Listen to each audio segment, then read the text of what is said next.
All right. So last class में मैंने आपको nomenclature, isomerism and general properties alcohol ether phenol की बताई थी बेटा, है ना।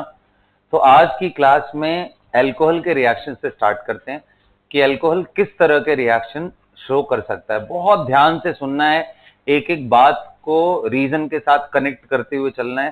सारे चैप्टर्स जुड़े हुए हैं, जहां से तुम्हारा फोकस बनना शुरू हो जाएगा तुम वहीं से पकड़ना शुरू करो, ठीक है। पुराने चीजों में अभी फंसने की जरूरत नहीं है।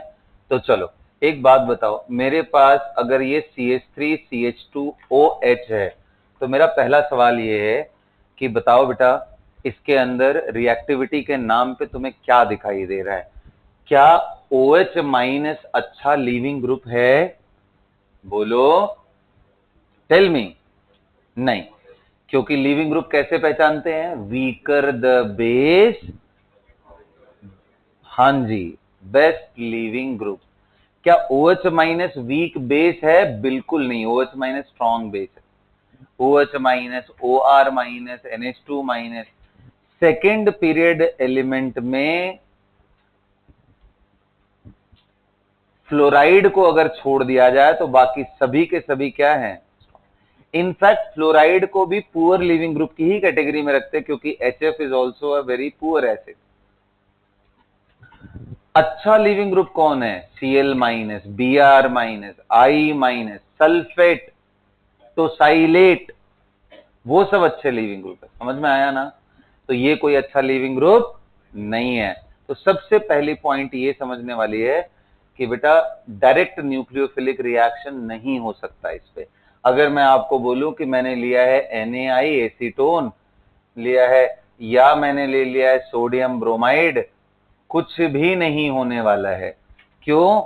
क्योंकि OH माइनस अच्छा लिविंग ग्रुप, लिखो ये बात,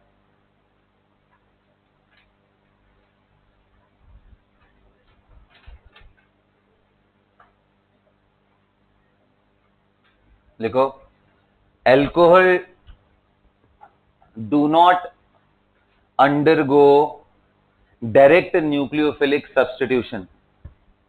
Alcohol do not undergo direct nucleophilic substitution because OH minus is a poor leaving group. Because OH minus is a poor leaving group. अच्छा चलो, ये बात तो समझ में आ गया कि डायरेक्ट नहीं जा सकता है। और कुछ दिख रहा है क्या आपको इसमें? हाँ जी सर, दिख रहा है। क्या दिख रहा है? कि अब जो हाइड्रोजन जुड़ा है ना अल्कोहल में, ये इस पे सफिशिएंट पॉजिटिव चार्ज, तो सफिशिएंट पॉजिटिव चार्ज है, तो क्या एक्टिव मेटल के साथ, जैसे सोडियम हो जाए या पोटेशियम हो जाए, एल्कली मेटल का कोई भी आ जाए, क्या इनके साथ रिएक्शन करेगा? हाँ बिल्कुल करेगा। सोडियम का काम क्या होता है, पोटेशियम का काम क्या होता है? They lose electron very quickly. और ये इलेक्ट्रॉन देंगे किसको? जिस पे पॉजिटिव है। यहां दो चीजों पे पॉजिटिव है, कार्बन पे भी एंड हाइड्रोजन। कौन इजिली एक्सेप्ट कर लेगा इलेक्ट्रॉन? हाइड्रोजन। छोटा है, किनारे की तरफ है, अंदर जाने की जरूरत नहीं है। इसलिए इलेक्ट्रॉन जो इनसे मिलते हैं, K++ इलेक्ट्रॉन या Na++ इलेक्ट्रॉन, ये जो भी इलेक्ट्रॉन मिलता है इसको कौन एक्सेप्ट करता है? हाइड्रोजन। अच्छा, जैसे ही हाइड्रोजन एक्सेप्ट करेगा तो ये क्या बन जाएगा बेटा? CH3CH2O माइनस, क्योंकि हाइड्रोजन इलेक्ट्रॉन लेते इसको दे देगा। बताओ, हाइड्रोजन H पॉजिटिव में था, इलेक्ट्रॉन लेके क्या बन गया? H neutral. बताओ, H न्यूट्रल और H न्यूट्रल आपस में टकरा गए तो क्या बन जाएगा? H2। और यही होता ही है यहाँ पे Na, या फिर अगर पोटेशियम है तो साथ में क्या बन जाएगा? O माइनस K+, और साथ में कौन सी गैस रिलीज होगी? हाइड्रोजन। लिखो, alcohol evolve hydrogen gas, alcohol evolve hydrogen gas when treated with active metals like sodium or potassium.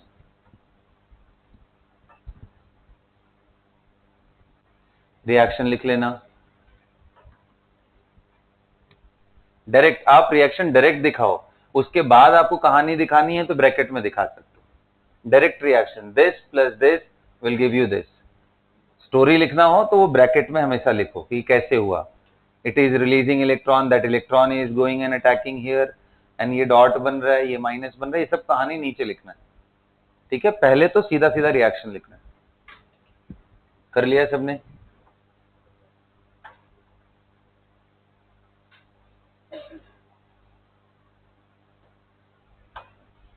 क्या सभी को समझ में आ गया? हाँ, दे रिएक्ट विथ सोडियम और पोटेशियम। अच्छा, और मैं कुछ बोलता हूं, अगला लिखो।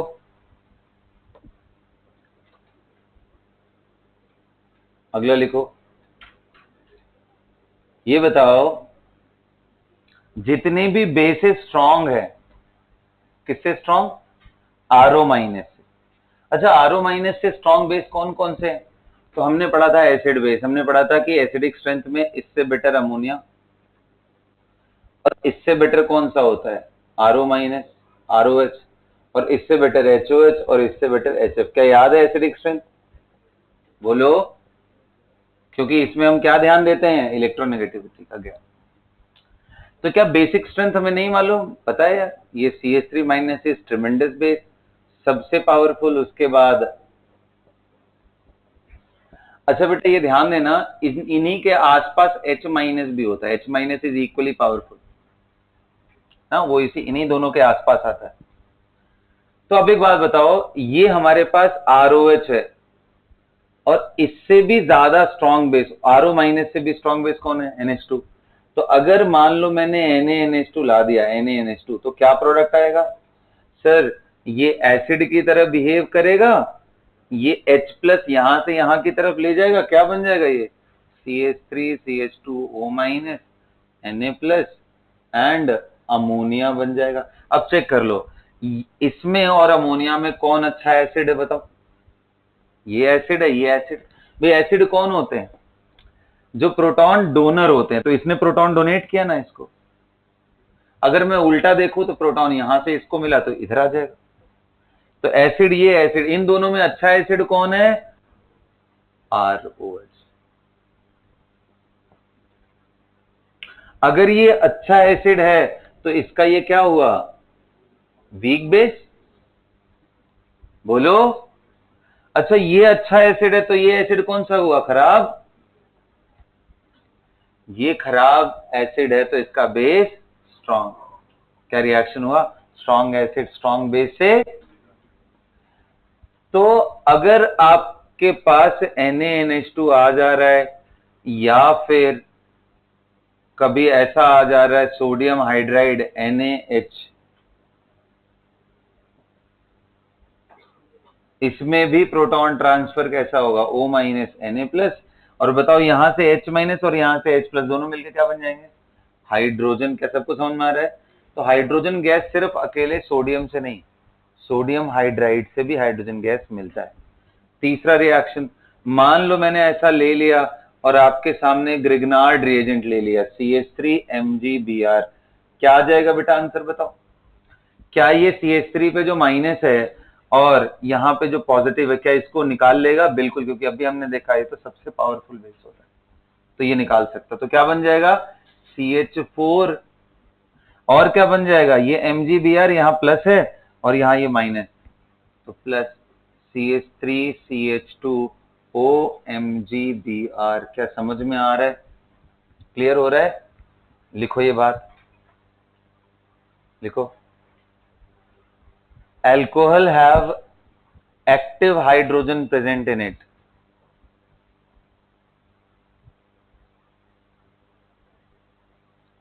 and it can donate proton, it can donate proton, किसको डोनेट कर सकता है? It can donate proton to NH2 minus, H minus, R minus, bracket में लिख लेना, NH2 minus, H minus and R minus, and उसकी पूरी कहानी लिखो अच्छे से।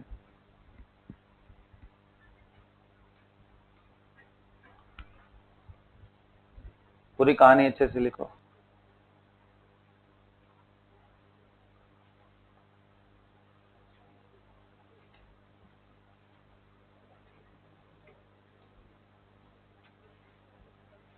गॉट इट बेटा? यहां तक क्लियर है? आ जाओ तीसरे रिएक्शन की बात करते हैं। तीसरा रिएक्शन, फिर से अल्कोहल को देखो, आपको बहुत सारी अच्छी प्रॉपर्टीज आपको देखने को मिलेंगी। देखो ध्यान से, ध्यान दो। CH3CH2OH, क्या इसके पास लोन पेयर है? क्या ये न्यूक्लियोफाइल की तरह बिहेव कर सकता है? बोलो ना। हाँ, ये वीक न्यूक्लियोफाइल है, that I agree, and weak base भी है। बोलो, ये वीक न्यूक्लियोफाइल भी है एंड वीक बेस भी है। इसका प्रोटॉन निकाल लोगे ना तो ये स्ट्रॉन्ग बेस भी बन जाएगा एंड गुड न्यूक्लियोफाइल बन जाएगा। हाँ, आर ग्रुप जैसे जैसे बढ़ाते जाओगे न्यूक्लियोफिलिक कैरेक्टर खराब होता जाएगा। अदरवाइज तो आपको समझ में आ रहा है कैसे ध्यान देना। चलिए, अच्छी बात है। तो क्या कोई रिएक्शन है जिसमें ये एज ए न्यूक्लियोफाइल रिएक्ट करता है? बहुत सारे हैं। क्या हम लोगों ने एल्काइल हैलाइड में अल्कोहल का रिएक्शन करा के नहीं देखा? बोलो, मिथेनॉल, इथेनॉल, बोलो भाई। तो बस लिखो ये बात, लिखो लिखो। इन alcohol lone pair is present on oxygen which makes it a nucleophile, which makes it a nucleophile. Okay, it is relatively poor nucleophile, अच्छा न्यूक्लियोफाइल नहीं है, it is relatively poor nucleophile, and as the R group becomes more and more bulkier, R group मतलब समझ रहे हो मैं किसकी बात कर रहा हूं? ROH, ये इस साइड वाला। as the R group becomes more bulkier and bulkier, what will happen? The nucleophilic character will decrease. तो अगर आपसे पूछा जाए न्यूक्लियोफिलिसिटी बताओ, तो क्या आप बोल सकते हो यार वाटर सबसे बढ़िया है इस मामले में, क्योंकि उसके किनारे किनारे एच लगे हुए हैं। मिथेनॉल थोड़ा गड़बड़ क्योंकि आर ग्रुप, इथेनॉल और गड़बड़। और कितने लोग कह रहे हैं ये फिर भी बेटर है, ये तो बहुत ही बोलो, very poor, very very poor, very very poor nucleophile, क्योंकि इतना बड़ा सा आर ग्रुप आ गया जो कि इसका कहानी खत्म कर लिया। बोलो, ये न्यूक्लियोफिलिक तो है बट बहुत अच्छे न्यूक्लियोफाइल नहीं है ये। आ रहा है बात समझ में? सभी को क्लियर हो रहा है? बोलिए।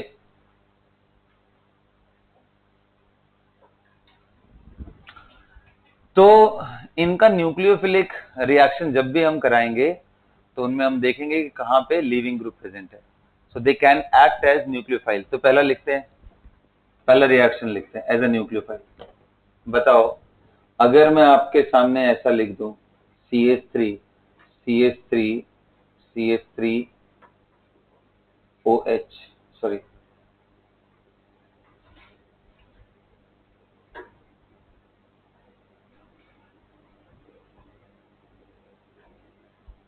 Cl, and I have taken methanol here,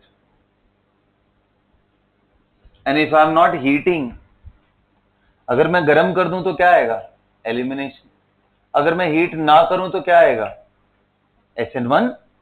तो क्या उसमें ये न्यूक्लियोफाइल की तरह नहीं बिहेव करेगा? ये आपका लीविंग ग्रुप है, ये क्या है? न्यूक्लियोफाइल। तो फाइनल प्रोडक्ट क्या आएगा?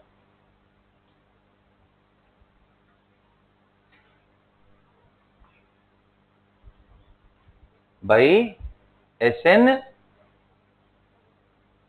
I have not heated it. तो ये इसका एक बड़ा क्लासिकल एंड ट्रेडिशनल रिएक्शन है जो हम पहले ही पढ़ चुके हैं। वो बस मैं आपको रिवाइज करा रहा हूं कि ये कैसा काम कर सकता है। देखो दोनों चीजें जुड़ी हुई हैं, ये टॉपिक वहां भी पढ़ा, यहां भी पढ़ा। अब एक चीज पढ़ाने जा रहा हूं जो आपने नहीं पढ़ा है, लिखो लिखो, एस्टरिफिकेशन रिएक्शन। एस्टर कभी नाम सुना है आपने? चलो हेडिंग डालो, एस्टरिफिकेशन रिएक्शन। अब ये क्या रिएक्शन है इसको समझते हैं, बहुत अच्छा मैकेनिज्म है ये, इसको समझेंगे हम लोग। मिटा दो ना इसको।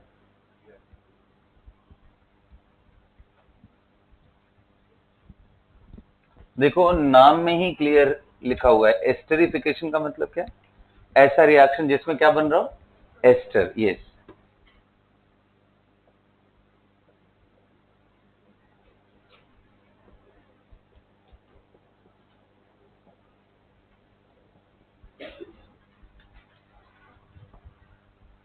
देखो when alcohol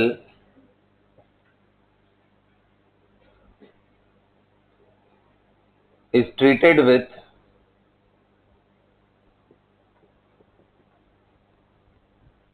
carboxylic acid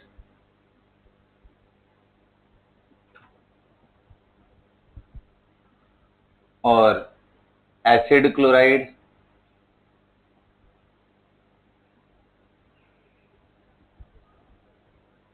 और acid anhydride,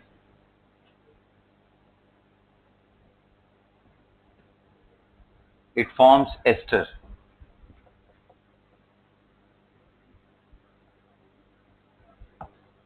And these reactions are termed as esterification reaction. And these reactions are termed as esterification reaction. These reactions are termed as esterification reaction. और चलो सबसे पहला एस्टरिफिकेशन रिएक्शन देखते हैं किसके साथ? Acid chloride के साथ। आ जाओ सबसे पहला देखते हैं। चलो मैं यहां पे ले रहा हूं acid chloride, CH3 double bond O, यहां Cl। एसिड क्लोराइड का मतलब क्या है? कार्बोक्सिलिक एसिड OH के जगह पे Cl आ जाए, ये एसिड क्लोराइड। जब इसको आप रिएक्ट कराते हो C2H5OH के प्रेजेंस में, या यहाँ पे कोई भी अल्कोहल ले लो और यहाँ पिरिडीन एज अ बेस ले लो, डू नॉट हीट, पिरिडीन है, क्या आपको मालूम है ना? Pyridine can act as base, nitrogenous compound. तो क्या बनेगा? It forms this compound.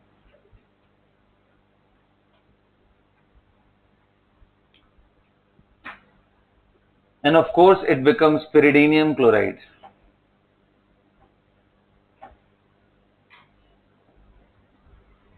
Can you show the mechanism? Try करो, दिखाओ एक बारी तुम लोग क्या करते हो, ट्राई करो।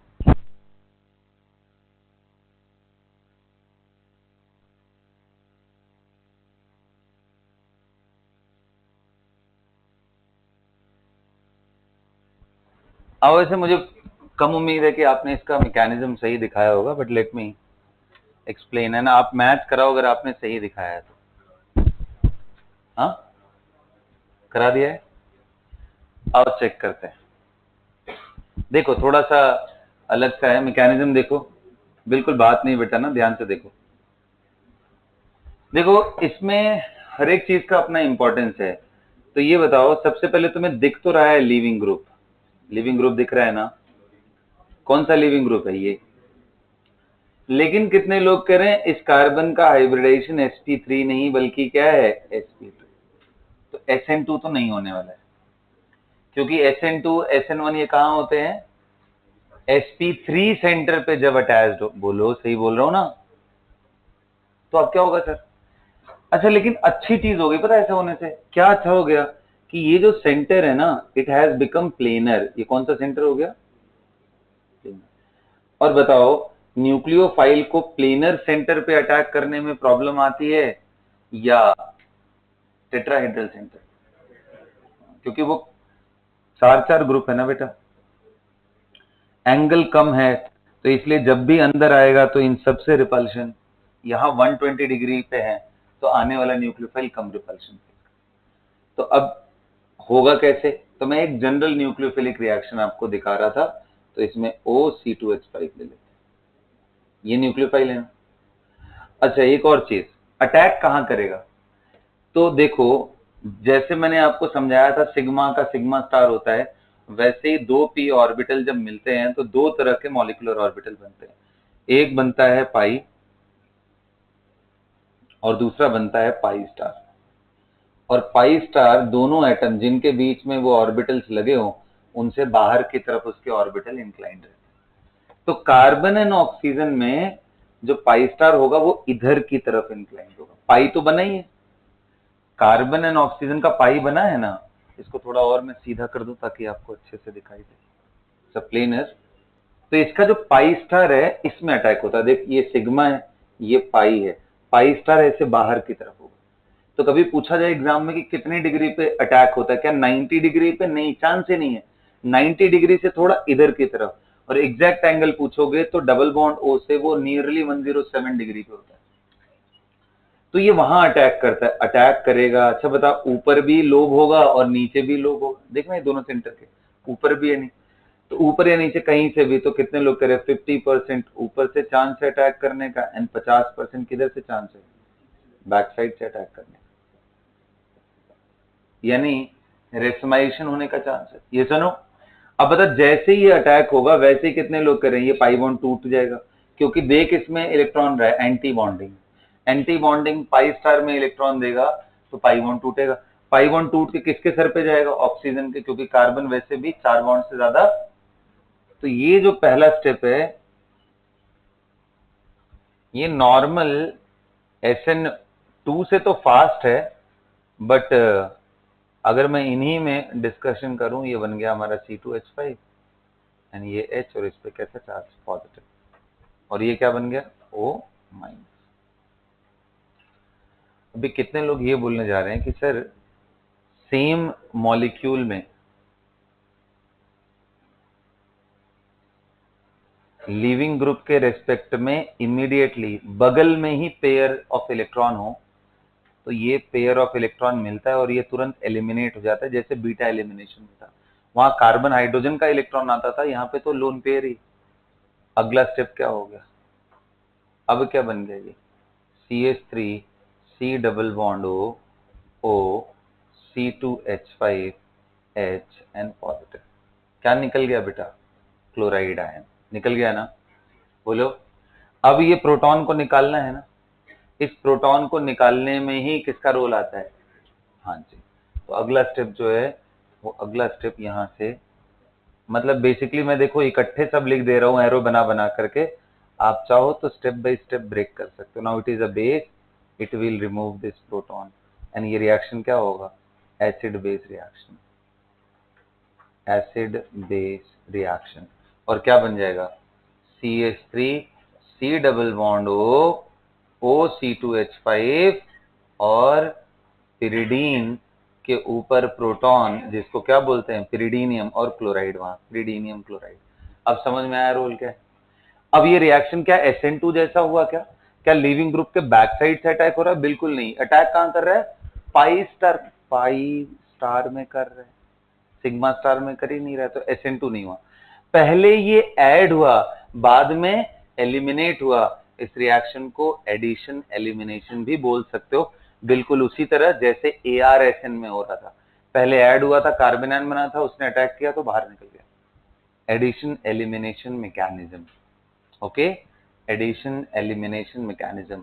इस मैकेनिज्म को असाइल सब्स्टिट्यूशन भी बोलते हैं। क्या बोलते हैं? क्यों? क्योंकि ऐसा सब्स्टिट्यूशन जो RC डबल बॉन्ड O पे लिविंग ग्रुप हो और यहां न्यूक्लियोफाइल हो, ऐसे सब्स्टिट्यूशन को न्यूक्लियोफिलिक असाइल सब्स्टिट्यूशन बोलते हैं। Nucleophilic acyl substitution. It is not SN1, ना तो SN2 है। ये न्यूक्लियोफिलिक असाइल सब्स्टिट्यूशन अलग तरीके का मैकेनिज्म है, या इसी को आप एडिशन एलिमिनेशन भी बोल सकते हो। एडिशन एलिमिनेशन मैकेनिज्म भी बोल सकते हो। न्यूक्लियोफिलिक असाइल सब्स्टिट्यूशन और एडिशन एलिमिनेशन मैकेनिज्म। लिखना शुरू करो अच्छे से, खूब बढ़िया से एक्सप्लेन करके। हाँ, ऑर्बिटल्स का रोल मैं लिखवा दे रहा हूं आपको, समझा तो दिया ही है, लिखवा दे रहा हूं। दोबारा समझा दूंगा, पहले लिख लो, पहले अच्छे से नोट्स बना लो। तो ये सब कहानी, ये सब ब्रैकेट में जाएंगे, ये कहानियां ब्रैकेट में। मेन कहानी पहले सीधा सीधा लिखो, मैकेनिज्म, मेन मैकेनिज्म लिखो, स्टेटमेंट के साथ लिखोगे। कैसे लिखना है, खुद से लिखोगे। Should I give you the statement? लिखो, स्टेटमेंट लिखिए। द न्यूक्लियोफाइल, ब्रैकेट में लिखो alcohol, attacks on empty pi star. Empty pi star, pi star का मतलब क्या हुआ? एंटी बॉन्डिंग जो molecular orbital, empty pi star molecular orbital of CO bond या कार्बोनिल बॉन्ड लिख सकते हो उसको। Got it? ओके। एंड ये इसका पाई स्टार कितना डिग्री पे लोकेटेड रहता है? 107 degree from C double bond O। Okay, लिखो। Since the attack is taking place on the planar center, it is relatively faster than SN2, normal SN2. It is relatively faster than normal SN2 क्योंकि यहाँ कहाँ पे attack हो रहा है? Planar. Since the attack is taking place on planar center, it is relatively faster than SN2। अगला point लिखिए। Since the attack is taking place on planar center, equal chances of attack from above and below the plane of the molecule. Above and below the plane of molecule. Since the attack is taking place on planar center, equal possibility of attack is there. Equal possibility of attack is there above and below the plane of the molecule. Above and below the plane of the molecule. सभी ने लिख लिया? above and below the plane of the molecule। अब आप लिख लो बेटा, अब ये सारी कहानी लिख लो। लास्ट में इसमें नोट कर लो, फिर लास्ट में लिखवाऊंगा। पिरिडीन का रोल क्या है यहाँ पे? टू रिमूव द प्रोटॉन, ताकि ये रिएक्शन पीछे की तरफ ना आए। चलो अगला पॉइंट लिखिए, अगला पॉइंट लिखिए। Since this reaction involves nucleophilic attack on acyl centre. Acyl, acyl किसको बोलते पता है? This is known as acyl. Since this reaction involves nucleophilic attack on acyl center, कौन सा सेंटर को असाइल बोलते हैं? RC double bond O Cl center। Since this reaction involves attack of nucleophile on acyl center, it is known as nucleophilic acyl substitution। ये भी nucleophilic substitution है, but SN1 SN2 नहीं है, nucleophilic acyl substitution. Got it? अगला point लिखो। अगला point क्या है? अगला पॉइंट लिखो, लिखो। In acyl substitution, first nucleophile is added and thereafter leaving group departs। first nucleophile is added, देखो पहले न्यूक्लियोफाइल ऐड हुआ है ना, ये ऐड हुआ है, तुरंत नहीं निकल रहा है लीविंग ग्रुप। अभी लीविंग ग्रुप न्यूक्लियोफाइल दोनों इकट्ठे हैं, अब बाहर निकल रहे हैं। Okay, in nucleophilic acyl substitution reaction, first nucleophile attacks and thereafter leaving group departs। That's why this reaction, departs, removed। That's why this reaction is also known as addition elimination reaction। क्या बोलते हैं? addition elimination reaction।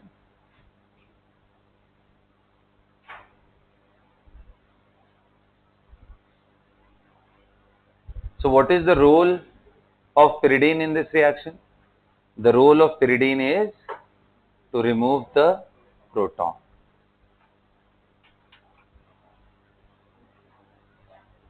The role of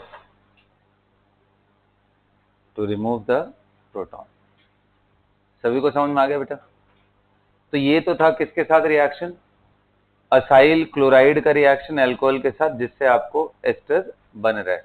ये ester ही है ना, देखो, इसलिए नाम क्या था रिएक्शन का, esterification, formation of ester taking place, that's why it is named as.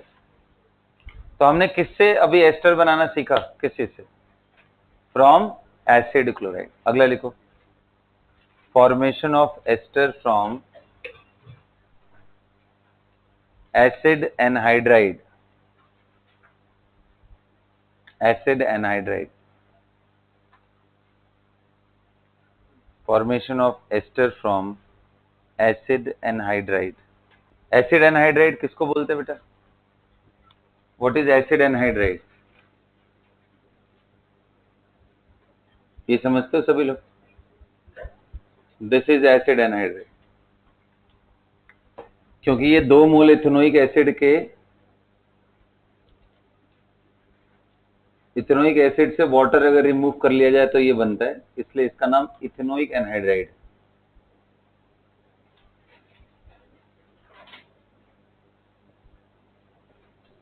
इसका आईयूपीएसी नेम है इथेनोइक एनहाइड्राइड। तो अब अगर मान लो मैंने ले लिया से फॉर एग्जांपल C2H5OH, तो अब मुझे एक बात बताओ, इस सेंटर से क्या ये अच्छा लीविंग ग्रुप अटैच्ड है क्या? क्या ये इतना अच्छा लीविंग ग्रुप है जितना Cl था? तो चेक करते हैं। तो ये बताओ, Cl किससे मिलकर बना है, HCl, और ये किससे मिलकर बना है, CH3COH से। अब मुझे बताओ कौन स्ट्रॉन्ग एसिड है? Acidic strength of HCl is way more higher यार। ऑक्सी एसिड तभी अच्छे होते हैं जब उनके पास कम से कम डबल टर्मिनल ऑक्सीजन आए, तो वो HCl या उससे बेटर होते हैं। तो अगर ये एसिड अच्छा तो इसका बेस खराब, बेसिक स्ट्रेंथ में इससे फार बेटर। तो ये वेरी गुड लीविंग ग्रुप है, जबकि ये मॉडरेट लीविंग ग्रुप। मॉडरेट क्यों बोल रहा हूं, मैं कंपेयर कर रहा हूं OH माइनस से, OH माइनस से तो बेटर है, क्योंकि H2O से तो अच्छा, भाई H2O से तो बहुत अच्छा एसिड है ना ये, एक terminal oxygen. Moderate leaving group and OH minus, basic strength में OH minus is very poor, I mean poor leaving group.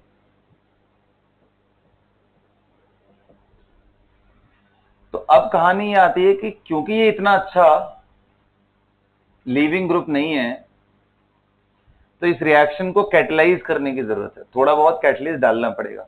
और कैटलिस्ट क्या होता है यहाँ, H+, you provide H+ ion, और ज्यादातर केसेस में H+ आयन H2SO4 से आता है। किससे आता है, H2SO4 और H+ आयन।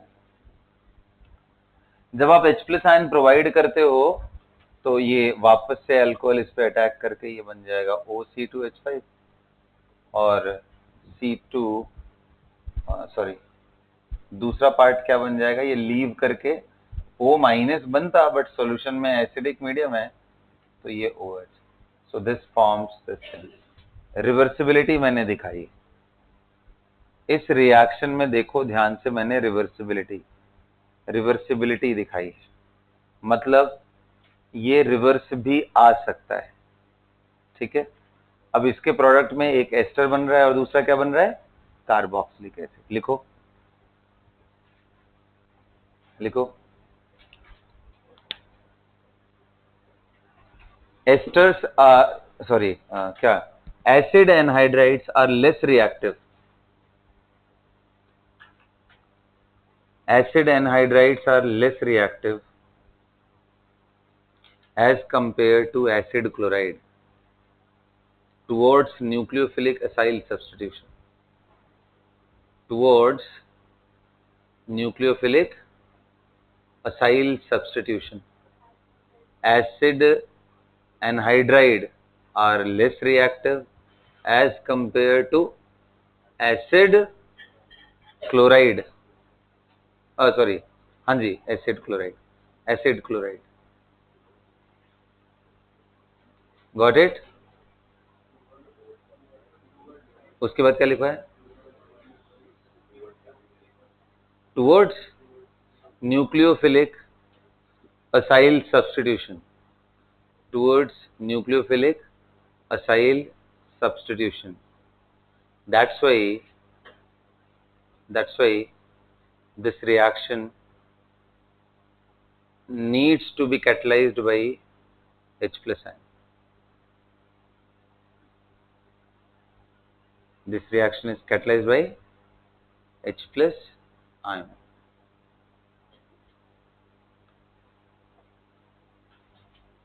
लिख लिया आप लोगों ने? किससे कैटलाइज किया था इसको? H प्लस आयन से। अब आप नोट करके लिख लो और ब्रैकेट में ये कहानी लिख लो। AS का मतलब यहाँ पे क्या है? ये पूरा पूरा लिखा करो यार, तुम लोग शॉर्ट फॉर्म मत यूज करो। एसिडिक स्ट्रेंथ, मैं तुम्हें ये समझाने की कोशिश कर रहा था क्यों चाहिए ना, क्योंकि जो CH3COO माइनस है वो मॉडरेट लीविंग ग्रुप। क्या ये रिएक्शन करा लोगे? क्या मैकेनिज्म दिखाओगे अपने से? मैकेनिज्म दिखाओगे, ट्राई करो, देखो कुछ क्या मालूम हो ही जाए।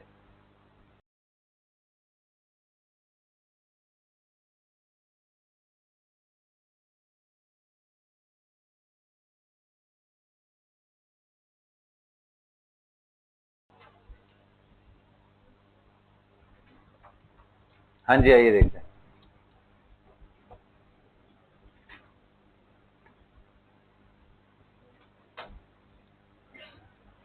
एक बात बताओ, क्या ये रेजोनेंस में है बेटा? और इसके वजह से मुझे ये बताओ, लोन पेयर ऑक्सीजन का, इधर वाले ऑक्सीजन का डिलोकलाइज्ड है, तो आप प्रोटॉन का अटैक कहां कराओगे? इस जगह पे कहां कराओगे? तो जो पहला स्टेप है, the first step is the attack of proton, but वो प्रोटॉन का अटैक कहां होता है? इस जगह होता है। और वो समझाने के लिए बस मैंने आपको दिखाया प्रोटॉन का अटैक कहां होता है।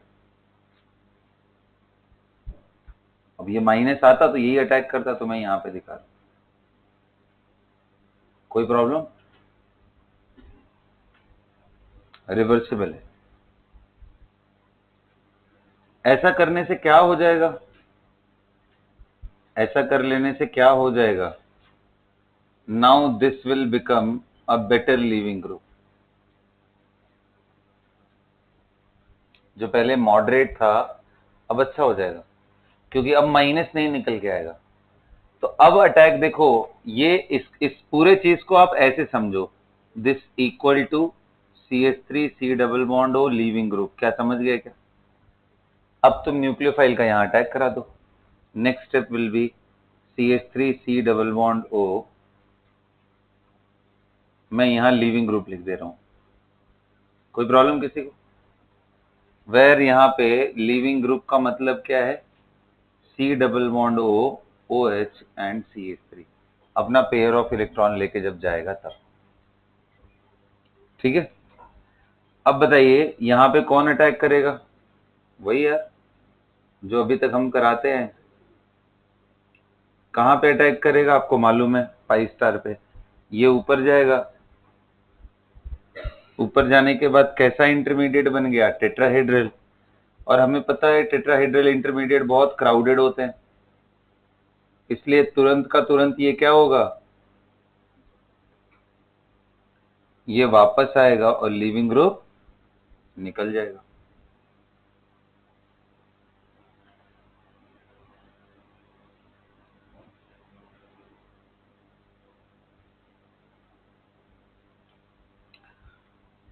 और बाद में डीप्रोटोनेशन हो जाएगा।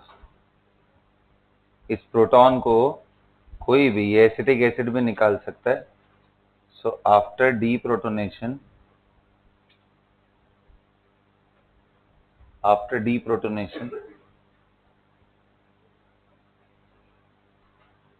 it will become this and this is an ester।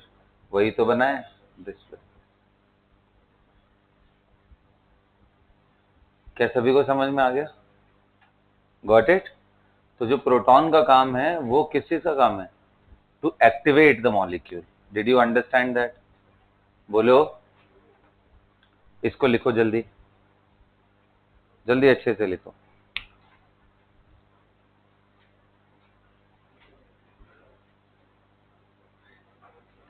ये जो लीविंग ग्रुप निकल के आया था माइनस के फॉर्म में, वो जाके अटैक कर।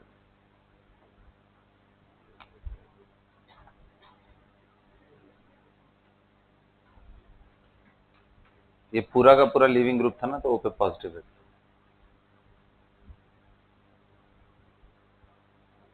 आपको नहीं दिखाना है ऐसे, तो आप पूरा पूरा मॉलिक्यूल लिखो, यहां अटैक कराओ, O माइनस है, ये वापस है, पूरा निकाल दो, तो एसिटिक एसिड निकलता हुआ दिख जाएगा। आ रहे सभी को समझ में?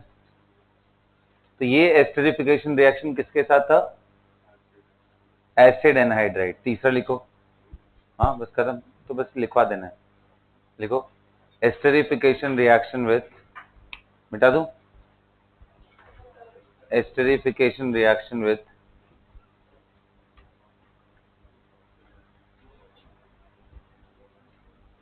Carboxylic acid. Esterification reaction with carboxylic acid. ठीक है, अब देखो बेटा, कार्बोक्सिलिक एसिड में कितने लोग कह रहे हैं तो और भी बेकार लीविंग ग्रुप है। इनफैक्ट ये लीविंग ग्रुप ही नहीं, OH माइनस कहां लीविंग ग्रुप। तो इसलिए इसको पहले प्रोटोनेट किया जाता है, C2H5OH in the presence of H2SO4। तो देखो, पहला स्टेप इसमें भी क्या है बेटा,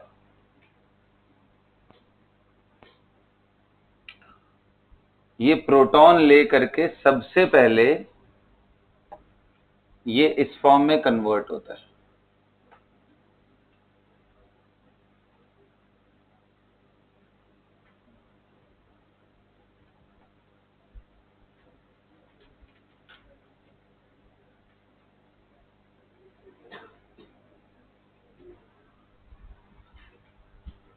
एंड ये फॉर्म इसलिए बना रहा हूं ताकि आप समझो कि इस पे न्यूक्लियोफाइल का अटैक मुश्किल होगा, because the leaving group is poor. तो पहला अगेन वही प्रोटोनेशन यार, वही कहानी, ये रेजोनेंस में होने की वजह से ऐसा ले लिया इसने, कोई दिक्कत। अब now next step is, now this have become more activated. अब मैं थोड़ा सा उसको ऊपर की तरफ लिख देता हूं, थोड़ा तुम्हें अच्छे से दिखाई। अब आप C2H5 का अटैक करा दो। अब क्या बन गया ये? फिर से टेट्राहाइड्रल, बड़ा खतरनाक सा ये बनेगा। इतने सारे देखो OH OH।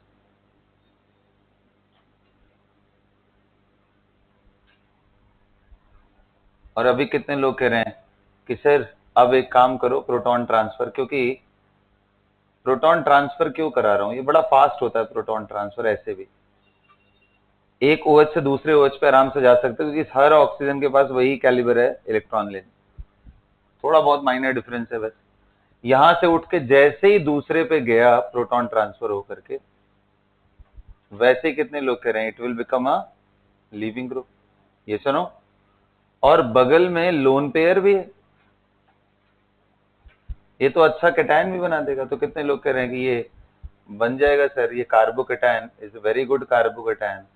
व्हाई?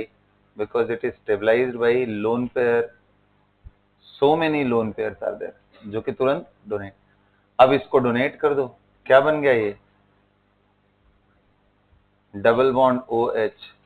तो लिखने के लिए बड़ी लंबे स्टेप्स हैं, बट आइडियली ये उतना लंबा चौड़ा है नहीं रिएक्शन। डीप्रोटोनेशन,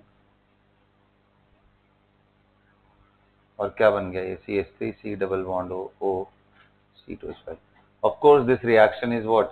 रिवर्सिबल, क्योंकि हर जगह पे ऑक्सीजन से हाइड्रोजन की तरफ प्रोटॉन। तो मैं मोटे तौर पे आपको समझाना चाह रहा हूं, पहला प्रोटॉन ऐड होकर के इसको मोर एक्टिवेट किया, एंड फिर न्यूक्लियोफाइल का अटैक हुआ, एंड उसके बाद प्रोटॉन का ट्रांसफर कराना पड़ा, क्योंकि OH minus is not a good leaving group.